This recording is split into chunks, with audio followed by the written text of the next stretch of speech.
السلام علیکم ورحمۃ اللہ وبرکاتہ نحمدہ ونصلی علی رسولہ الکریم اما بعد فاعوذ باللہ من الشیطان الرجیم بسم اللہ الرحمن الرحیم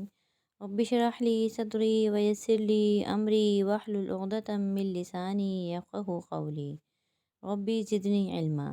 ربی یسر ولا تعسر وتمم بالخیر وبک نستعین یا فتاح یا فتاح یا فتاح اللهم انفعنا بما علمتنا وعلمنا ما ينفعنا وزدنا علما سبحانك لا علم لنا إلا ما علمتنا إنك أنت العليم الحكيم اللهم ألهمنا رشدنا وقنا شر أنفسنا ربنا تقبل منا إنك أنت السميع العليم وتب علينا إنك أنت التواب الرحيم آمین یا رب العالمین۔ آج ہماری تختی ہے مد عارض وقفی کی، جس میں ہم مد عارض وقفی کو تفصیل سے پڑھیں گے۔ کھڑی حرکات اور حروف مدہ کے بعد اگر کوئی حرف وقف کی صورت میں ساکن ہو رہا ہو، یعنی وقف کی صورت میں ہی خالی ساکن ہونا چاہیے، ویسے ہی نہیں جزم کی صورت میں ساکن ہو رہا ہو، صرف وقف کی صورت میں اگر ساکن ہو رہا ہو تو وہاں پر بنتا ہے مد عارض وقفی۔ جیسا کہ اس کے لفظ میں ہی اس کے معنی موجود ہیں، مد عارض وقفی، یعنی کہ عارضی طور پر جو مد بنے وقف کی صورت میں۔ مد عارض وقفی کو 2، 4 یا 6 الف کی مقدار کھینچ کر پڑھتے ہیں، لیکن 6 الف کی مقدار کھینچ کر پڑھنا افضل ہے۔ جیسے یا مدہ کی مثال الحمد للہ رب العالمین،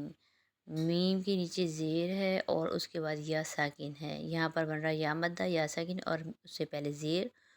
یا ساکن کے بعد ایک حرف آ رہا ہے نون، جو وقف کی صورت میں ساکن ہو رہا ہے، اس لیے یہاں پر وقف کی صورت میں وقف بنے گا مد عارض وقفی، یعنی کہ یہاں پر ہم حروف مدہ کو 1 الف کی مقدار نہیں بلکہ 2، 4 یا 6 الف کی مقدار کھینچیں گے۔ اسی طرح واو مدہ کی مثال ہے یتساءلون، لون پہ لام واو پہ واو ساکن اور اس سے پہلے پیش آ رہا ہے، یہاں واو مدہ بن رہا ہے، اور واو مدہ کے بعد ایک حرف آ رہا ہے نون، جو وقف کی صورت میں ساکن ہو جائے گا اور یہاں پر وقف بنے گا مد عارض وقفی، اور پھر ہم اس کو 1 الف کی مقدار نہیں بلکہ 2، 4 یا 6 الف کی مقدار کھینچیں گے، جس میں 6 الف کی مقدار کھینچنا افضل ہے۔ تو اس طرح پڑھیں گے یتساءلون۔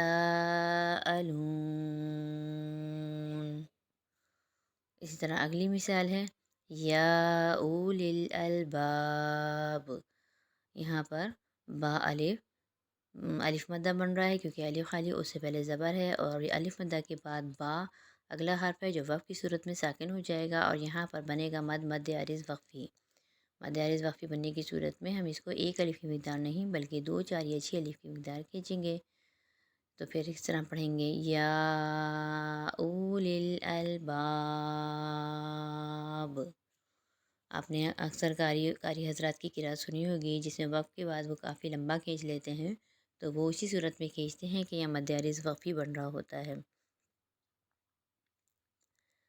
اسی طرح کھڑی حرکات میں جیسے اگر کھڑی حرکات میں بھی کھڑی حرکات کے بعد ایک حرف آ رہا ہو اور وہ وقف کی صورت میں ساکن ہو رہا ہو تو وہاں پر بھی مد عارض بنے گا۔ جیسے لفظ ہے یلوونا، یہاں پر واو کے بعد الٹا پیش اور اس کے بعد ایک حرف آ رہا ہے نون، جو وقف کی صورت میں ساکن ہو جائے گا، تو یہاں پر مد عارض وقفی بنے گا وقف کی صورت میں۔ اس طرح پڑھیں گے یلوونا یلوون۔ اسی طرح اگلا لفظ ہے سماوات، سماوات میں واو کے اوپر کھڑا زبر ہے، کھڑا زبر کے بعد تا آ رہا ہے جو وقف کی صورت میں ساکن ہو جائے گا، اور پھر اس کو یہاں پر بھی مد عارض وقفی بنے گا، اور یہاں پر بھی ہم 2، 4 یا 6 الف کی مقدار کھینچ کر پڑھیں گے سماواتی سماوات۔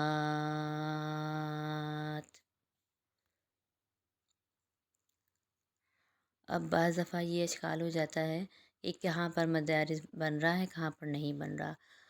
کئی جگہ آپ نے دیکھا ہوگا جیسے کھڑی حرکات کے بعد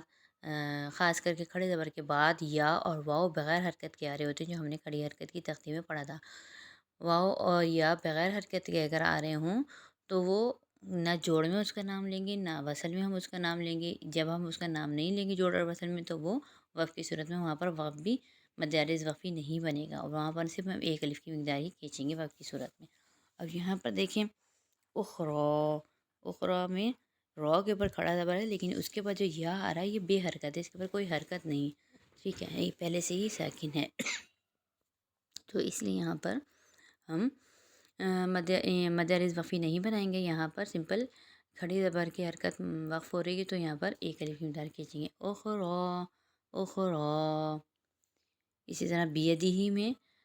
ہا کے نیچے کھڑا زیر ہے، تو ہا آپ کو معلوم ہے ہم ساری تختیوں میں یہ پڑھ چکے ہیں، جب بھی گولتا یا گولا آتا ہے تو وقف کی صورت میں وہ ساکن ہو جاتا ہے۔ اور یہاں پر بیدی میں ہا کے نیچے کھڑا زیر ہے، وقف کی صورت میں یہ کھڑا زیر ساکن ہو جائے گا، لیکن ویسے کھڑا زیر اور کسی حرف میں بھی آئے گا وقف کی صورت میں تو وہ ساکن نہیں ہوتا، لیکن صرف ہا کے گولتا یا گول ہا کی صورت میں اگر کھڑا زیر آ رہا ہے تو وہاں پر یہ وقف ہو جائے گا، جیسے بیدی ہی، بیدی۔ امید ہے آج کا لیکچر سمجھ میں آ گیا ہوگا۔ اللہ تعالیٰ سے امید ہے کہ اللہ تعالیٰ ہمیں قرآن پڑھنے، سمجھنے، عمل کرنے کی توفیق عطا فرمائے۔ وآخر الدعوانا ان الحمد للہ رب العالمین۔ سبحان ربک رب العزة عما یصفون وسلام علی المرسلین والحمد للہ رب العالمین۔ السلام علیکم ورحمۃ اللہ وبرکاتہ۔